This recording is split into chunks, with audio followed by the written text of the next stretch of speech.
La cérémonie d'ouverture a eu lieu dans la salle polyvalente Jean-Paul Pernaut du centre Les Six Jarres. Les messages de leurs excellences, Monseigneur Michael Banach, nonce apostolique au Sénégal, Monseigneur Benjamin Ndiaye, archevêque de Dakar, et de Monseigneur Ernest Sambou, évêque de Saint-Louis, tour à tour, ont été lus. L'Assemblée a entendu les allocutions du maire de la commune, représenté par son adjoint, du président de l'Union diocésaine de Kolda, M. l'abbé Timothée Ntab, et du président de l'Union du clergé sénégalais, moi-même sous-signé. Son Excellence Monseigneur Jean-Pierre Bassène, à son tour, a souhaité la bienvenue aux différentes délégations. Le gouverneur de Kolda, représenté par son adjoint, chargé du développement, a manifesté l'honneur des autorités administratives de la région d'abriter la 44e Assemblée. Son Excellence Monseigneur André Gueye, en clôturant les allocutions, a insisté sur la pertinence du thème en lien avec la doctrine sociale de l'Église avant de déclarer ouverte la 44e Assemblée. L'exploitation du thème a permis aux participants de mieux comprendre que l'investissement est au moteur de la croissance. La croissance, à son tour, draine l'investissement. La doctrine sociale de l'Église est source d'enseignement à l'investissement et à la croissance. L'engagement dans l'entrepreneuriat, entre autres, exige l'identification des besoins, la prise des risques, d'avoir le goût de l'effort, la recherche du profit pour la création de richesses. Fort de cela, l'UCS s'engage à promouvoir la pastorale de l'entrepreneuriat, une meilleure exploitation du capital foncier de l'Église, mieux investir le marché des services éducatifs et sanitaires. En cela, l'UCS invite l'État, le service privé et les services de l'Église à la promotion du développement humain et intégral, au respect de la dignité humaine et du bien commun, à la solidarité et à la lutte contre toute forme de corruption. Par ailleurs, l'Union du clergé sénégalais a la joie d'annoncer la célébration de ses 50 ans d'existence en cette année pastorale 2021-2022. Nos remerciements à la fin de ces travaux vont auprès de l'Union du clergé sénégalais, qui exprime leur profonde gratitude au chef de l'État, M. Macky Sall, président de la République du Sénégal, à M. le gouverneur de la région de Kolda et aux services régionaux, à son Excellence, à Monseigneur Michael Banach, nonce apostolique au Sénégal, représentant personnel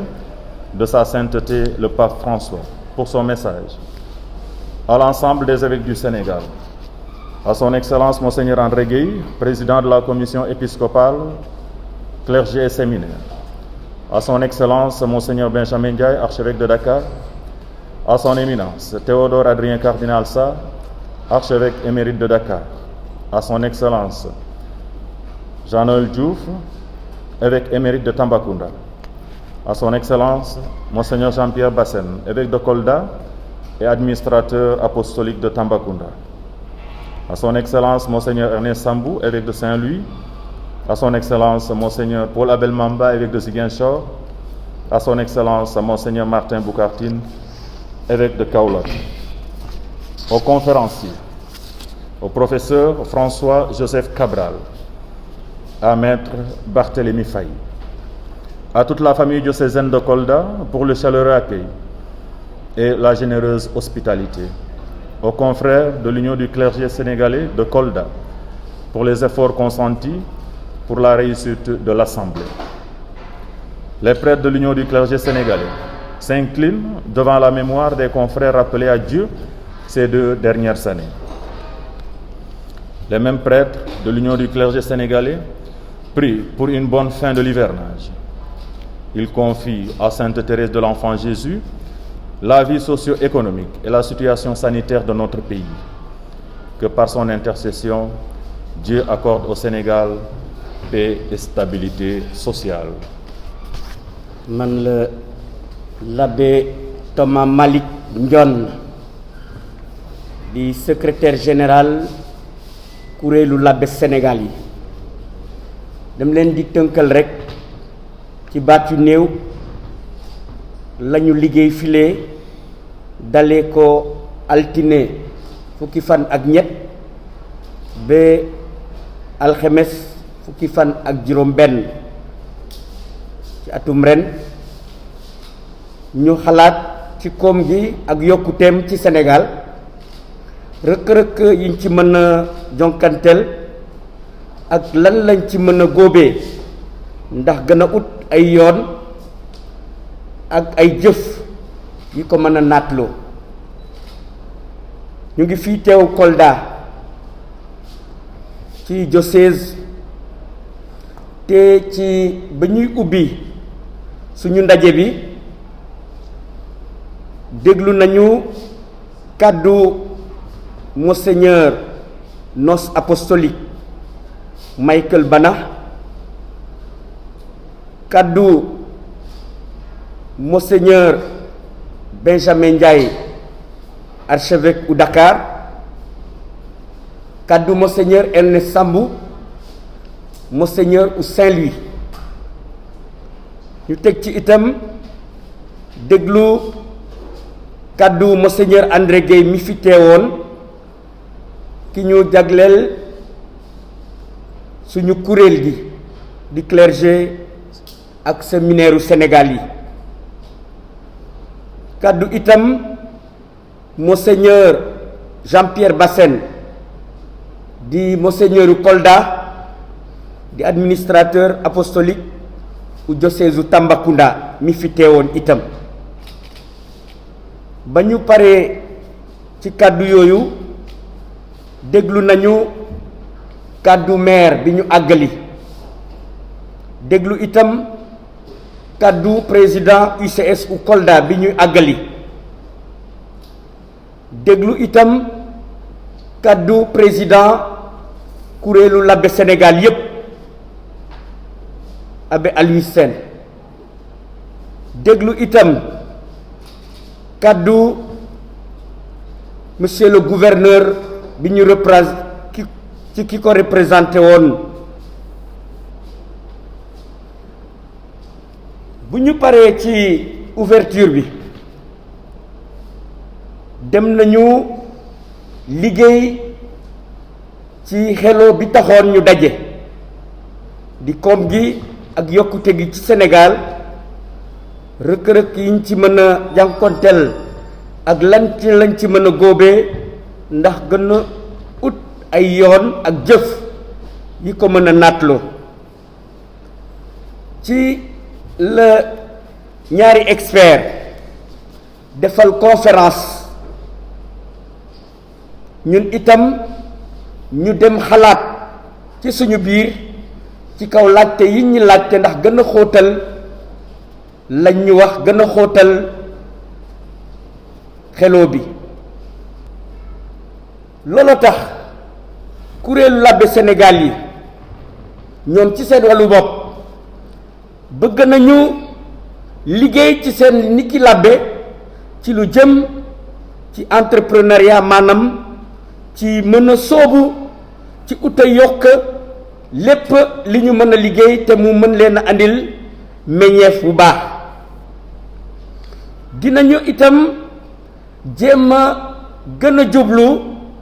ci suñu alal u suuf ndaxte xam nañu ne jàngu bi am na suuf waaye naka lañ koy exploiter loolu yenn saa yi daf ñuy dese te nangu nañu jéem a ut naka lañ koy gën a exploiter ci biir jàngu bi ñu ne itam dinañu mën a gën a investir gën a toppatoo suñu service ni ki école yi ak suñu dispensaires yi ak hôpitaux yi ndaxte xam nañu ne liggéeyu jàngu bi day jaar foofu itam dimbali doomu aadama yi ñu ngi woo nguur gi ak ñépp ñi di liggéey ndax yokk koom gi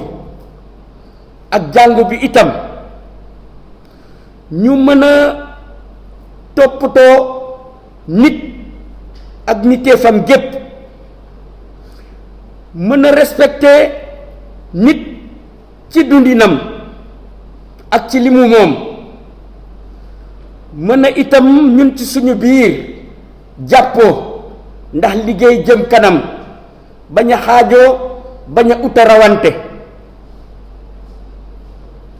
ñu ngi oo ñooñu ñépp di jàngu bi di nguur gi ñu bañ lépp loo xam ne dalay tere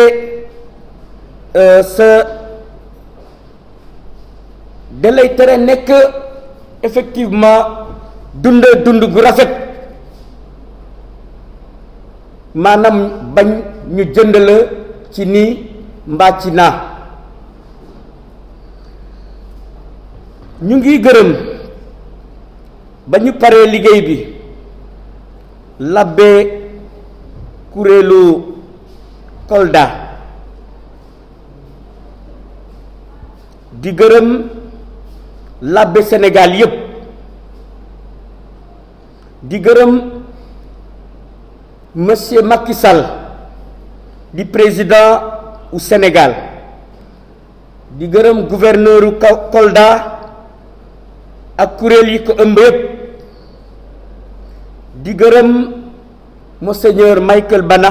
nonce apostolique fii ci Sénégal di gërëm monseigneur Sénégal yi yépp monseigneur André Gueye mi di jiite kuréel gile monseigneur Benjamin Ndiaye archevêque Dakar monseigneur Théodore Adrien Cardinal Sarr mi doon jiite te wàcc diocèse u Dakar di gërëm monseigneur Jean-Noël Diouf di monseigneur bi wàcc doon jiite Tambacounda di gërëm monseigneur Jean-Pierre Bassène di monseigneur u Kolda ak administrateur apostolique u Tambacounda di gërëm monseigneur Ernest Sambou di monseigneur u Saint-Louis di gërëm monseigneur Paul Abel Mamba di jiite diocèse u Ziguinchor di gërëm monseigneur Martin Boukartine bi jiite diocèse u Kaolack ñu ngi gërëm professeur François Joseph Cabral ak maître Barthélemy Faye ñu seddoo seen xalaat ak seen liggéey ak kuréelu labbe Sénégal yi di gërëm diocèse u Kolda gépp ci nit ñu terale di gërëm kuréelu labbe Sénégalu Kolda ci lépp li ñu def ndax suñu ndaje bi mën a rafet te neex labbe yi ñu ngi ñaanal seeni moroom yi gaañu ci ñaari at yi wéy labbe yi Sénégal ñu ngi ñaan ndax nawet bi jeex ak jàmm de meññeef bi mën a jëriñ ñépp te ñu ñaan Sainte Thérèse de l'Enfant Jésus mu jàppale ñu ndax ñu mën a wàcc te dàq ci suñu réew suñu coronavirus bile yàlla def ñu mucc ci ak jàmm Kolda lañ ko defee tey fukki fan ak juróom ci weeru septembre ci atum 2021 ndaje kuréelu Sénégal gépp maa ngi leen di gërëm. Alors un tel événement nécessite beaucoup de moyens, voilà, et une préparation minutieuse. Alors comment l'avez-vous géré au niveau interne mais aussi par rapport aux autorités locales? Par rapport à la préparation de cette union, il y a d'abord la volonté de tout un chacun, des prêtres d'abord, du diocèse, du bureau national, des unions diocésaines et surtout de l'union diocésaine de Kolda. Quand je dis du bureau national, c'est le bureau qui donne les objectifs de la rencontre. qui essaie de chercher les moyens financiers pour pouvoir tenir cette assemblée avec nos partenaires que nous connaissons, Missio, les prêtres allemands. Au niveau de tous les prêtres des unions diocésaines, qui eux aussi se mobilisent à leur niveau, et l'union de Kolda, qui sur place rencontre les autorités administratives, comme celle-ci, ils ont fait un CRD pour pouvoir préparer vraiment matériellement cette rencontre. Et avec tous les sacrifices qu'ils ont consentis à leur niveau, avec leurs paroissiens et toutes les personnes de bonne volonté de Kolda. Le thème général de cette année, c'est quel pastorat pour l'entrepreneuriat. En tant que prêtre, comment comptez-vous contribuer au développement du pays par l'entrepreneuriat? En fait, le thème c'est investissement et croissance économique au Sénégal. Défis, enjeux et opportunités pour l'entrepreneuriat. Et c'est à cela que dans notre communiqué final, nous avons dit, nous prêtres sénégalais, nous nous engageons à promouvoir la pastorale de l'entrepreneuriat. On s'engage à une meilleure exploitation du capital foncier de l'Église. On s'engage à mieux investir le marché des services éducatifs, nos écoles et sanitaires, la santé, nos dispensaires et hôpitaux. C'est comme ça que nous comptons effectivement vivre, travailler pour promouvoir l'entrepreneuriat, bien sûr dans la solidarité. Les gens ont l'habitude de dire que les prêtres sont un peu écartés sur les affaires de l'État. Pourquoi cela? Non, nous on est... Par rapport au développement, à la contribution, tout ça. Quant à la politique, non. Mais les prêtres sont bien effectivement impliqués dans les affaires de l'État, parce que, comme je vous ai dit tout à l'heure, investir le marché des services éducatifs et sanitaires, il n'y a rien de tel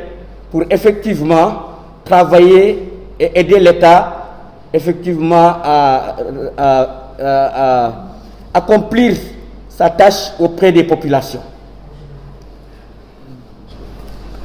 L'apport de l'Église en la matière, pour ajouter un peu, n'est pas forcément analysé ou capitalisé au même niveau ou avec les mêmes instruments d'évaluation que ce que fait l'État ou ce que fait le privé. Aujourd'hui, en parlant de l'Église, on ne peut pas seulement parler des prêtres, et surtout pas. L'Église, il y a les prêtres, il y a les fidèles laïcs, il y a les religieux religieuses. Mais aujourd'hui, si des prêtres s'intéressent à l'investissement et à la croissance, c'est parce que aussi, peut-être qu'on a compris les mécanismes, mais de mieux comprendre les mécanismes du principe d'entreprendre. Parce que entreprendre demande la maîtrise de certains mécanismes. Comprendre ce que c'est que l'entrepreneuriat, mais aussi comprendre ce que c'est que les risques qui sont liés à l'entrepreneuriat. Parce que sans l'entrepreneuriat, c'est sûr que l'investissement et la croissance auraient pris un coup. Or, aujourd'hui, au regard de tout ce que l'Église propose dans le marché, que ce soit le marché du travail, que ce soit le marché de l'investissement, on peut revenir sur des chaînes. Par exemple, la chaîne de l'éducation ou la chaîne de la santé. L'Église est là bien présente. Mais comment ces chaînes sont gérées jusqu'à pouvoir produire de la valeur, non seulement de la valeur économique, mais aussi de la valeur par rapport à l'homme en tant que tel, pris dans son intégralité et par rapport à sa dignité. Voilà pourquoi les prêtres ne peuvent pas ne pas s'intéresser à cela, mais il est toujours bon de rappeler que l'évaluation que nous en avons, ou en tout cas les principes qui nous guident, ne sont pas forcément les principes qui guident le commun des mortels. waaw man damay ñëw en wolof. Moi je m'appelle Noël Fiat Sam Jeune Tuuti ñu ngi jublu ci élection locale yi di ñëw lan la église bi di ñaax la population sénégalaise, notamment la jeunesse. Église bi li mu digal jeunes yi pour élection yi di ñëw ñoo di ku nekk na def warugaram te warugar bi moo di nga def la nga war a def ndax mën a wote te la ñu mën a def moo di ñu bindu ci liste électorale ut sa carte d'identité mën a exprimer sa vote. C'est un devoir et je pense que c'est un appel que nous faisons ñu ngi woo mbaxambaane ak jànq yépp ñu dem bindu ji ndax ñu mën a mëttali seen devoir mën a itam exprimer li ñu soxla pour nguur gi doyul rek ñu ne c'est pas normal mais nañu def suñu devoir ba pare suñu wareef ñu door a wax leneen.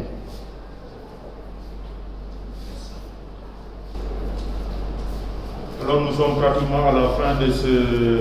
cette 44e AGM. Quelles sont vos impressions? Impression de satisfaction au regard de la situation pandémique qui a bousculé tous nos schémas, et je le rappelais à mon discours d'ouverture et d'accueil. Nos schémas habituels ont été bousculés. Et voilà pourquoi cette 4e assemblée a connu aussi, bien sûr, en a pris un coup. Vous avez bien remarqué qu'on a procédé par délégation diocésaine, mais aussi on a réduit la durée. D'habitude, on y allait jusqu'au vendredi matin, mais cette fois-ci, on y va jusqu'au jeudi. L'impression, je le redis, c'est la satisfaction. La satisfaction au regard de cette mobilisation, malgré la situation, satisfaction par rapport à l'accueil, satisfaction aussi par rapport au déroulement des travaux. On a eu affaire à des experts en la matière, qui se sont livrés. Et réellement hier, le travail a été d'une intensité telle que tout le monde s'en est réjoui. Et j'en profite pour remercier tous les acteurs de cette 44e assemblée, acteurs au niveau local, acteurs au niveau national, mais aussi acteurs au niveau matériel et au niveau spirituel.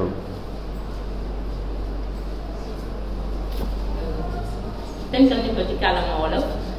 dañuy gis ni ren thème bi mooy abbé yi face au défi économique ak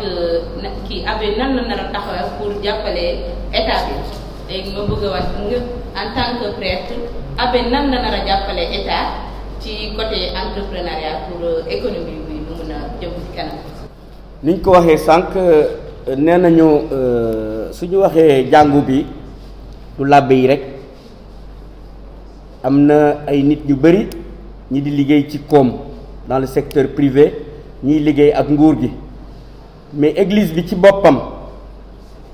suñu gisee école yi mu am ci Sénégal ak liggéey bu mu fay def soo gisee dispensaires yi ak hôpitaux yi waxatuma Caritas ñu xam ne xel église baa ngi def liggéeyam jaaree ko ci labbe yi di animer yi di dajale nit ñi di waxtaan ak ñoom di leen yee ci lu bari jàngu baa ngi liggéey di jàppale nguur gi ci liggéey bi ndax askan bi ku nekk ci moom mën a dundee na mu ware